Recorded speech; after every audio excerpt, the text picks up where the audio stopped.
So gaming, I'm the voice of the game.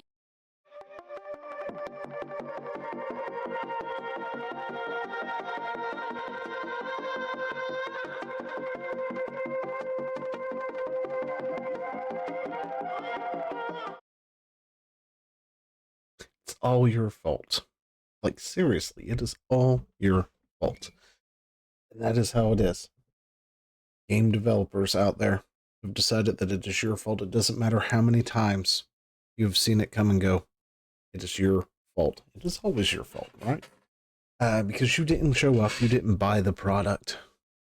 So yeah, technically, I guess it is your fault that the product failed, but they made a bad product. They make a bad product. We tell them that they make a bad product, and it's always something else. There's always somewhere else to blame. So what has happened? We have Highguard. Highguard came out. It failed spectacularly, as we assumed it would. And game journalists and developers, of course, have come out and they have now passed the buck on. It wasn't them because they had lightning in a bottle, right? They had a game that was going to soar into the ages, that was going to ride into the sunset with, and it was those evil gamer, gator, whatevers, right, that caused its downfall. And that's what we're looking at right now. We were turned into a joke from minute one. Fired Helgar developer reflects on gaming's ill-fated launch and false assumptions after gaming awards. There were no false assumptions. Everything was assumed correctly. They had a game, it came out. Jeff Keighley came out and said, hey, here's this new game. I really like it. And everybody looked at it and immediately went, Concord 2. That's right. We decided that it was Concord 2 long before it was, anything else. I'm going to look through this because I am not a professional at this at all. But yeah, and we have all these games, and they all do the same thing. They all look the same way. They have that particular hue. This one's Marathon. It's not out yet. We don't know if it's going to actually flop or not. But you've got Concord, or I'm sorry, Highguard 2. Highguard 2. When we knew it was going to be Concord 2, people had done said it was going to be Concord 2. This thing could have stealth launched, and I would have predicted that it might have maybe maxed out at 12,000 players, anywhere from 9 to 12,000 before it petered out in about a month, and they closed up shop. And they got 3 weeks in. 3 weeks in, and excuses. Lots and lots of excuses. You are the reason it failed. You are at fault. Never mind the fact that they just made a bad product because nobody could, tell them that they were making a bad product, because the developers have done this thing where they have tried to remove toxic, what is it? The toxicity from gaming from everywhere. They've removed it from as much space as they can, to the point that they now have this issue where they're toxic in the opposite direction, right? Toxic positivity is the word that is going around at this point. You've got these developers saying, you've got lightning in a bottle. You're doing a fantastic job. Yes, we're making a hero shooter, an FPS. I think people would absolutely love to just dig through the dirt and find ore for the first 30 minutes of their fights before they actually clash together and fight for 5 minutes to then reset it and do it all again. That sounds like a fantastic idea.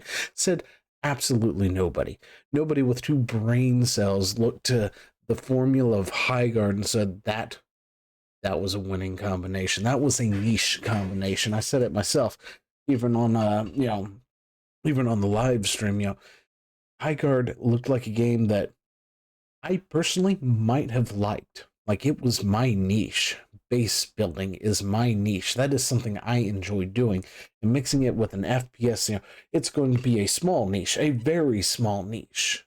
Get you that. So it cannot survive as a live service. But there is an audience for it. It's not that big. And if you want to thrive on making it a live service, it was never going to do that. There's just no way. Because look at its competition. Its competition is Overwatch. Its competition is Marvel Rivals, Apex Legends. And what do those games do from start to finish? it's action most of the time. There are lulls, of course, going from point A to point B, but for the most part, it is action. It's team versus team. Whether it's Marvel Rivals and Overwatch or something, it's that first minute of anticipation of wondering when the other team is going to attack. As you push the package, the payload, whatever it is, forward. And then it's nonstop after that. And that's not what Highguard gave us. Highguard gave us this hybrid of a team, a huge map with a small team size on top of that. Then you've got to, get resources and essentially build up, this thing that you're going to either defend or, attack. And, that was just not the winning combination for Highguard at all. And they blame you. It is your fault that they were a laughingstock from, the onset. But when you make your game and it looks just like all the previous failures we've had up to date at this point, you look at it and it's like, that looks a lot like Concord. I don't know how else more you were expected to take it. I mean, they got upset at Jeff Keighley, and I know it's fun to poke fun and say, I can't believe Jeff Keighley hyped this game up, and they're like, oh yeah, he overhyped it, and we underdelivered. No, you never once underdelivered. Jeff Keighley did exactly what he was supposed to do. He hyped this game up a little bit. He threw it at the end of the award ceremony to give it, the fanfare, I guess, he thought it deserved or whatnot, and that should have been it. They should have rode that into the sunset, but they didn't. They couldn't. They immediately got looked at, they got laughed at, and instead of actually addressing that elephant in the room, they went silent. And then they acted like, well, that was always the plan. It was always the plan to go and drop the trailer and then just go silent for the rest of the month. Yeah, that was totally the plan. And then they do launch, and then they launch another trailer type thing with it, and it looks better. It feels better. That trailer should have been the thing that they showed us, 3 weeks ago or a month ago to the game's launching, and it wasn't, because instead they decided to turn tail and run. Because they knew they didn't have a winner on their hand. They knew they didn't have lightning in a bottle, even though one of them did say that. Like, somewhere I read an article someplace where the guy was quoting and goes, and he was like, yeah, we got lightning in a bottle. And it's like, on what planet did you ever think you had lightning in a bottle? That is that toxic positivity going through right there, where everything new is definitely lightning in a bottle, but it's not. That's the thing, that your competition is going to walk right over you. But yeah, I digress. How are you doing? Hope you're having a fantastic time. But no, these developers they do not learn time and time again. It's like, old man, how many times do we have to tell you this? And the sad part is, they're not even old enough, or they you know what? There was words. Forget it. Anyway, it's like, old man, how many times do we have to really tell you this? It didn't work the first 20 times. What do you think it's going to work now? And then they do get a win from once in a while, right? They do win because at the end of the day, a broken clock is still right twice a day, right? That's the thing, is if it's stuck on 2, it will be at least 2 twice a day, unless it's a 24-hour clock, then it's wrong, except for once a day, but it's neither here nor there, right? And they got, like, what was it, Ghost of Yote? That one did decent, right? 300 or 3 million, I think, is what the sales figures, over 3 million, which is sold better than its predecessor. And it was okay, but also by all metrics, people expected it to fail, right? For various similar reasons, mind you, of all these other failures. But this one happened to have pushed ahead of the pack. This one did not cause their studio to shutter. This one did not cause massive layoffs, and that's the other bad part to all this, is because these people right here, when they sit there and it's like, blaming the gamers or the YouTubers or the Twitch streamers for their failure of a game because they can't do anything, and their studio is being laid off. They're going to look at something like Ghost of Yote and they're going to hold that up and say, see, we can we can absolutely do it because we did it right here. You guys are nothing but chuds. You don't know what you're doing. You don't know what you're talking about. Meanwhile, there is a corpse of 20 different games sitting behind that one game they're holding up, and they still can't see it. They still don't understand it. You know, we even got people out here now making the Concordian timeline, for crying out loud, because this is how easy it is to see this ahead of time. And we could have, like, you know, Marathon could actually pop off. It might pop off because it is having to go through a lot of changes from what, you know, we hear and everything. And I haven't looked into it since, you know, it got in trouble with art theft and the stuff. And then you've got games like Hunter or Horizon Hunter's Gathering that we just looked at stuff. And I got to thinking, it's like something like Capcom needs somebody to you know, to challenge Monster Hunter, because we just had Monster Hunter Wilds release, and as much as I loved that game was not made with the PC ever in mind in its entire life cycle.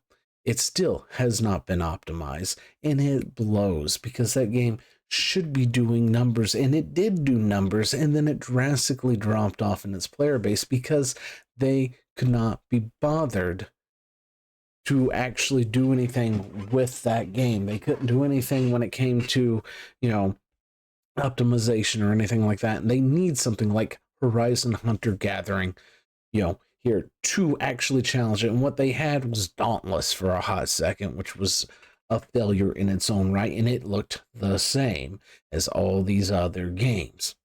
But it was a free-to-play Monster Hunter-esque game, and, you know, it might be going still. I don't know. I haven't paid attention. I haven't looked, but it just, Monster Hunter needs some real competition, but I don't think this game's going to do it, right? I think this is going to go the same way as all the others.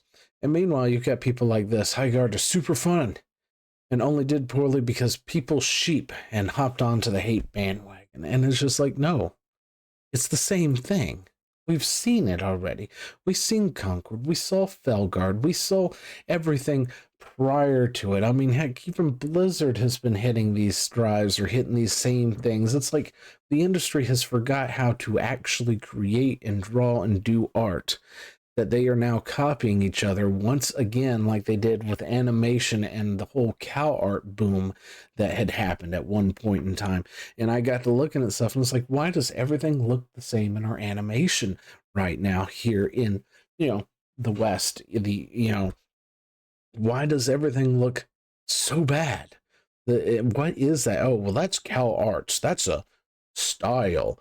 And it's like, everybody is using it and it looks atrocious. Like, meanwhile, you've got like this redone version of Thundercats from Japan, which looks freaking amazing, and then you have our version of Thundercats Go or Now or whatever the hell it was that they came out with in that cow art style, and it's just like, are you people even trying anymore?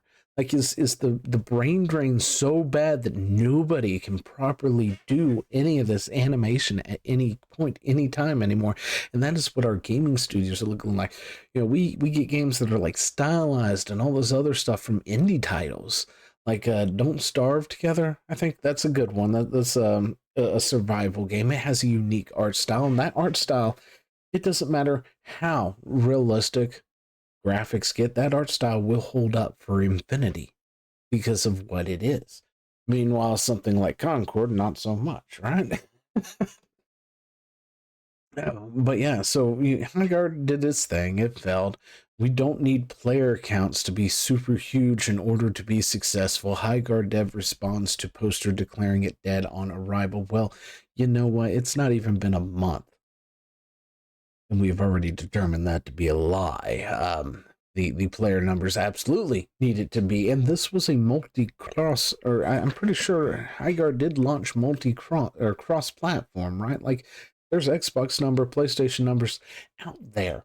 We don't see them, but once again, we have Steam leading the charge and telling us what the numbers are, even though developers are so insistent that you can't tell anything from Steam, and very few games, because there are games out there where you can't use Steam as the appropriate thing, right? Like you can't sit there and use Steam and go, okay, so this is going to be how it looks, because they're just not like they're not a Steam game, right? And Overwatch is one of those things, right? So let me bring that up real quick, just for a split second. But this is Overwatch right now. Overwatch prior to this week was actually below the 100K mark for its all-time peak, and I think it routinely hovers in around the 40-ish to 60,000 players in a 24-hour period. But Blizzard has identified the fact that if they continue to high guard their shit, it just keeps going down and down. Now, this is one of those games also that it's not something that people normally play on Steam. Like the Steam launcher version of this came out years after Blizzard has been forcing you to use the Blizzard launcher, right? The BattleNet launcher to access this. So a lot of their numbers are in-house. We'll never really see what numbers they are doing, but they did come back. They changed things. They're going back. They're dropping the 2 from their name. They've made decent looking characters. They added a cat, which is going to be their version of, I guess, Jeff from Marvel Rivals, right? And I mean, it's a cat in a jetpack that paws you and you go flying. I don't know what else is there not to love about that. And that just immediately brought people back. They've taken the Marvel Rival formula, they're going to emulate it, which is something that Blizzard's always been good at, even if I'm not a huge fan of their current art style for World of Warcraft or something like that. Blizzard has been very, very good at taking what works, making it into their own thing, and making it better, which is something they are currently doing with World of Warcraft as well when it comes to housing and stuff like that. And this is where they're looking at over here on the Steam side, which means their other, BattleNet numbers, I'm sure, are soaring. They're much higher than what they were, because they are, and then the industry is still fighting back against it, because as soon as they released all these changes and stuff, what do you have? You got a VA, whatever her name is, coming out, a streamer who got chosen to be voice act one of these new heroes or whatnot, came out and was like, we need to make her uglier because we need to, go against these standard beauty type bullshit nonsense, right? And Blizzard, of course, sounded like they were caving, and I'm not 100% sure if they actually caved or not, but at the same time, their numbers look good from all the other stuff that they are doing, which is something they need to be doing. And Blizzard right now, I'm sure, is tearing itself internally at the moment, because this is what happens when you start listening to the gamers and your fans, right? This is what happens when you don't listen to them. Blizzard knows this all too well, and because it's a company filled with these activists, they are probably tearing themselves to shreds right now internally over all of that. But yeah, the player counts absolutely not matter in one of these things. But yeah, they continue. They continue to make excuses. We were all busy that weekend. Please bring High Guard back a second time, guys. We could do better next time. I swear. And this is the generous one, where they had 97 people, who checked it out and within an hour dropped the game, right? And it was like, where was everybody? That's right, because these people, these activists, they don't actually support their games. It's like, what was it? Kill the Justice League, Suicide Squad, or whatnot. Also, it trudged on for a second. Concord got closed within 2 weeks. These people just don't show up. But yeah, High Guard was apparently fully translated and accessible in 10 languages and playable worldwide, meaning they had the entire world as a possibility of being their fan base, and they could not capture enough people to keep the lights on. This isn't Western Chud's problem. The world rejected High Guard, but yeah, see, that's their excuse too all the time. It's like, oh, it's just those gamer chuds, right? Because the gamer chuds online talking about it. They said bad things. And it's like, no, there is something fundamentally wrong about how you handle things, how you do things, from story to your character design. And you just can't see it. You refuse to see it. A former High Guard dev, of course, blames gamer culture for the downfall of the game. Within minutes, it was decided the game was dead on arrival at launch. We received over 15K review bombs from users less than an hour of playtime. Yes, as you should, because you didn't listen. It just astounds me. It's like, we came out, we showed off our game, and then we went into hiding because everybody made fun of us. We didn't attempt to, entertain it. We didn't attempt to go in and figure it out. We didn't say, hey, look, guys, trust me. Maybe that wasn't the best showing. Here's this. There was no this back and forth. And it's like, look, this is what we were trying to do. This game had like no play testing. There was no betas. There was nothing. Like anyone, we all laughed about it, right? And then when we got our hands on it and looked at it, it was like, this is not it, Chief. This is not the formula to have. You should not have your FPS where half the game is you not shooting something. You should be shooting something. You sit there and talk about this. This is like what, a free-to-play raid shooter. That's great. You should be shooting something most of that game. I'm sorry. And on top of that, you had to remake it in a way to where you had the 5v5, and then you said the 5v5 wasn't going to be ranked because your ranked mode had to have had 3v3 on these giant maps. And then they came back, and I guess they were redoing that, but then they're shuttering the doors anyway, so what does it matter at the end of the day? Anyone could have looked at that and is like, this is not it, Chief. You've got too much real estate, not enough players, and they're not shooting enough in your shooter. It doesn't matter what qualifiers you add in the front of the word shooter, like raid shooter, or, base shooter, or base, creation shooter, or whatever it is you want to put in front of the word shooter. You are making a shooter. And if you're not shooting a majority of the time in that shooter, you're doing it wrong. It's that simple. It doesn't matter. But yeah, that's about all I got. It really is. It's just, these people just don't learn. They refuse to learn. They keep being told over and over and over again, this ain't it. This isn't it. And they continue to do it. They continue to make excuses. They keep blaming other people. They're going to sit there and be like, oh, but it was the chuds talking about it on the YouTube because they said bad things about it. Well, maybe if your game didn't suck, they wouldn't say bad things about it. And you know what? If your game was good, it wouldn't matter how many bad things they said about it. People still would play it. That's the thing. Anyway, what do you think? Let me know down, of course, in the description down below, and I will see y'all in the next one.